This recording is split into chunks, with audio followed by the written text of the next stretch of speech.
Mike, happy Thursday. Happy Thursday. Are we live? I We feel are alive. live. I feel live. You do. You feel Yeah. live. That's Yeah. good. Makes it a That, good day. that's better than the opposite. I mean, we're here to talk about the big cybersecurity topics for the week, Mm. which takes me to the fact that I have already gotten a phishing scam this week mentioning Will Smith. Oh, I've gotten all kinds of stuff I just in, want you to know that. in my OG email, right? The one that I've had since 88. Hmm. It just attracts all this stuff. I have all kinds of fun stuff in there. I'll Yeah. show you. I'll show you sometime. It's I have a and if, I have a great malware collection from that email. A great malware collection. Hmm. Not everybody can say, I have a great malware collection. Well, I think It's a lot of very people impressive. actually can say that. Yeah. All right, so now let's talk about real things. So we Okay. did a great panel this week on the evolving geopolitical cyber threat. Hmm. Russia, Ukraine, all the other folks involved. Um, I thought that it was pretty good advice that Brian Hurd from Aon and Fred Langston and you were dispensing on Thursday. Thursday, Tuesday. No, wait, Tuesday. Today's Thursday. It was on Tuesday. It was 2 days ago. Are you feeling alive today? I guess not. Okay. Yeah, I thought that was pretty good too. I, honestly, I'm always impressed at how well the chat works for the questions and follow along. I think it's good that we always get some chatters in there. I also thought it was interesting that a writer from GeekWire was on the call and then did a story about the panel, It did. You including, should. Yeah, you should totally head over to Geek Wired. Read that. oh yeah, yeah, it's including a screenshot of us pontificating. You really got a kick out of the screenshot, didn't you? Yeah, well, I thought it was funny. Yeah. Yeah. It's funny, I used to throw things into the chat here, links and stuff, but now we have people watching on 3 different platforms. So I'll tell you what, if you need a link to that or a link to the panel, email me, jake@criticalinsight.com, and I'll just get that link to you. Or you can Google it. Or you can Google it, or you can Bing it. Bing it, or you can Google it. Yeah. Also, Alith, one of our great security consultants, who's black belt in social engineering, and one of my great friends at the company, was featured in a very nice article about making security a more welcoming field for women. Which if you can either Google that, it's in CSO online, or email me, jake@criticalinsight.com. And I'll send it over to you. It's great to know that she feels that way. It's awesome to work with so many women at this company, especially in such a male-dominated field. And Yeah. we, like every other company, still have a lot of work to do there. So we'll keep doing that work. Okay, back to the topic of geopolitical instability and how that can result in cybering. Hmm. Can you explain what the president did in extending the national emergency? Like, Oh yeah. is this a national emergency? There's nuance here, so it's not as bad as it sounds on the face of it. This is an extension of the Obama directive from 2015 that was intended to create the authority to use special tools to go after those that would disrupt our economy, foreign policy, or national security. And if you'll remember what was going on at the time, we were being flooded with Russian right? Because this is going up to the 2016 election, right? There were armies of paid trolls doing everything to divide Americans. Remember the Internet Research Agency, right? The Oh yeah, IRA, yeah, yeah, right? yeah, Right, yeah, right yeah. before the election, either the DOD or the DOJ, I don't remember which one right now, melted their infrastructure. Now that was way late in the election cycle, but that's what that directive allows us to do. So it's just been extended because obviously we still need those tools. Yeah, I mean, there was a one other communication from the federal government this week. That thing about election officials being hit with Hmm. fake invoices. As I read that, Mike, they're thinking about things that happened before the 2020 election. Why this warning now? I think this is an early shot across the bow to let election officials know that they're going to be targeted and to be more Hmm. aware of the attempts that are coming. I don't think it's too early to start warning about what's going to happen leading up to November. It's fairly predictable. The fact that they used fake invoices suggests that they know that tactic works. So that specificity on the tactic was probably pretty intentional. Now, given that that will not be the only tactic used, but a lot of phishing will be used. So I Hmm. think that's the main message coming through there. And, there's going to be more of these messages I mean, coming. there are a lot of fake accounts with computer generated profile pictures that are being removed from social media sites. I know this because there were a couple who tried to friend me that then got, I guess I shouldn't have done air quotes from me because I'm a real person, but Mm. friend me this morning, and this morning I heard a story about how LinkedIn is dealing with this. Looks like the Internet Research Agency maybe didn't get completely melted. Is it still them? Yeah, I heard that story too. I heard it on NPR this morning. It could be a lot of actors. Remember, we get attacked by China more than all other countries combined. So smart money is on them, doing this LinkedIn fake profile. These are computer generated images, Mhm, mhm. but without knowing something about the motivation, right? What they're after, we don't really know. It's China, it's Russia, it's Uzbekistan. We don't know. But hey, you just jogged my memory. Um, I have a couple of "I told you so's." I think I know what one of them is. Go ahead. Okay. Remember how we talked about what's going on with cyber insurance and how Mhm. they don't want to pay for an act of war and how the government could disallow extortion payments if and only if they got into the reinsurance business? And we created the analogy there with the terrorism reinsurance program. Remember? One of your favorite topics. Why At are the you bringing it up? Well, because now there is a 45-day comment period on what I interpret as extending the TRIP and TRIA reinsurance programs to cover not only your building getting knocked down by terrorists, but also the type of collateral damage that we see when nation state hacking jumps the fence. And, So a there you go. Told you so. a 45-day comment period, so it'll be done in May, right? Ha just kidding. Uh, then there's the extensive rulemaking. So what are you looking at here, Mike? 2024?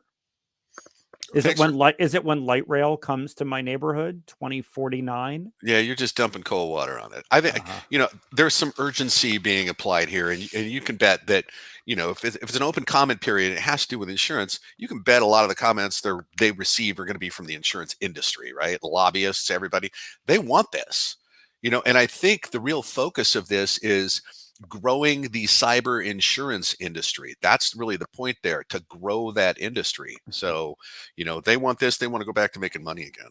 Yeah, yeah. All right. So what else? It has to be about the volunteers hacking Russia. Oh, you are very perceptive. That is correct. So we have now seen a statement from Russia, as predicted, that's starting to blame the US for the hacking going on. There's this army of volunteers that are just hacking. I mean, they're handing Russia their hat. Hmm. Um, the title of this piece is Russia Accuses US of Leading Massive Cyber Campaign, which points in the direction of anonymous and friends being used as a pretext to come at our computing infrastructure in a possibly destructive way, right? So that statement right there by Putin means more than the administration's warning from last week.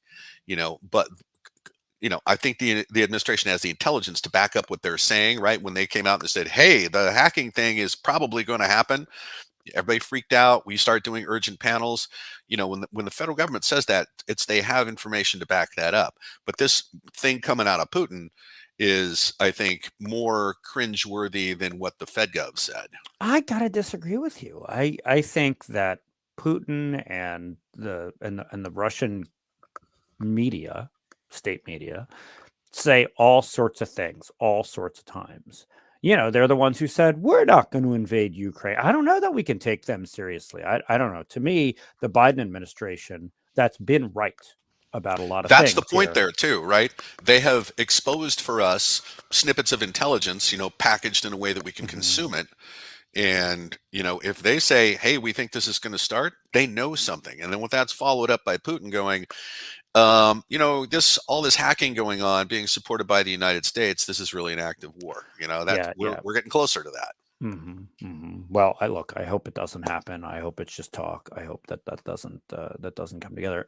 Real quick, I'm going to get us off global cyber war Thank you. because I have, and I told you so also. Really? Do tell. I do. Our healthcare data breach report from a few weeks ago. One of the findings was that the theft of records from hospitals was going down a bit, but that there were big upticks in business associates and health plans. Well, you saw what happened this week. Partnership Health Plan of California hit by ransomware after lifting 850,000 records. Wow. Mm-hmm. Or 850,000 people's records anyway. Yeah. We called that one. And for these bad guys that if they want a treasure trove of records, easier to get it from there than from a hospital. So Probably safer too. that's an important trend. I'll also say the use of ransomware against a health plan, can still cause bad patient outcomes, even if it's not a hospital. Lots of ways that can happen. Yeah, you're right. And actually, that didn't occur to me when I picked that story. I think we're getting short on LinkedIn time. So one more quick thing. The 72-hour reporting for cyber events and critical infrastructure is now law. It's going to take CISA some time to do, again, the rulemaking that goes with this. So nothing has changed yet, but we have essentially arrived. Good. Threats and vulns. Okay, this is bad. I could say that every week. You do actually. I think I do. You don't. It's not just that you can; it's that you do. Okay. The Exchange servers that were previously compromised, and there's been a number of campaigns, are being used to initiate trusted email. Right? They have control of the Exchange server. They can read everything in there, and then they can initiate email as someone. And what they're doing is getting a banking Trojan distributed around. It's called the Iced ID Trojan, and it is nasty. Don't believe any email that you didn't expect. Just like you don't answer the phone if you don't recognize the number. Same thing. Microsoft has plugged problems with Defender that were caused by exploiting a password recovery tool. I'm not really sure how that happens, but Microsoft really wants you to patch Defender if you haven't. And it's notably Defender for IoT. What else? Chrome and Edge were also recently patched, both for the same problem, and there's an active attack going on. So update Chrome and Edge. And there's a second. There's actually Chrome did 2 updates this week. Was it 2? Just 2. There was a first one at the beginning of the week and then one yesterday. Okay. Well, if you update now, it'll only be one update. Let's see. There is a remote code execution flaw in another. So remember Log4j? Well, this is happening again, and this one has the potential to cause exactly that kind of mayhem. This one's called, I think, Spring Cloud, and the ease of exploit is trivial. So scanning for this vulnerability is going on right now. There's a critical bug in a Sophos firewall. Version 18.5.3 and older are at high risk right now. And I think lastly, CISA has added 66 more security problems to the list of things they know are being actively exploited. So get that list and get patching. And remember, some of this stuff looks like it's kind of trivial, no big deal, but they're on that list for a reason. So get patching. Yep. Hey, you got a kicker? Because, that was scary and not fun. And so now you're supposed to make us all laugh. What do you got? Okay. There's a lot of unionizing going on. People have had it with, the great resignation, and people are reevaluating, what work-life balance looks like and what they will work for. And they've had it with not being able to have a voice and, kind of being treated like chattel. And when there is a strike, some companies hire replacements that the striking employees call scabs. Okay. Now, Kroger, the enormous grocery chain that controls a lot of large stores like Fred Meyer here in the Pacific Northwest, has a site to hire scabs. So, of course, someone wrote a script to flood it with thousands of fake applications. And while that may be an entertaining artifact of the 21st century, it's just another sign that activists with skills are going to be here with us for the foreseeable future. Well, that didn't make me laugh. No, probably not. No. I'll find something about kittens next time. Okay, good job. Please do. Hey, I think at the beginning we were talking about the Oscars. Yeah. Yeah. I don't have any jokes that I can say here on LinkedIn or YouTube about that. But what I will say is if you're looking for something to do this weekend, go watch Coda. It is an amazing movie. You will need a box of Kleenex, but it's an amazing movie. Okay, There you well, go. as long as we're in the entertainment business, rest in peace, Taylor Hawkins. Yeah, for sure. Yeah. For sure. All right, everybody. Have a great rest of the week, and we'll see you next week. Yep. See you next week.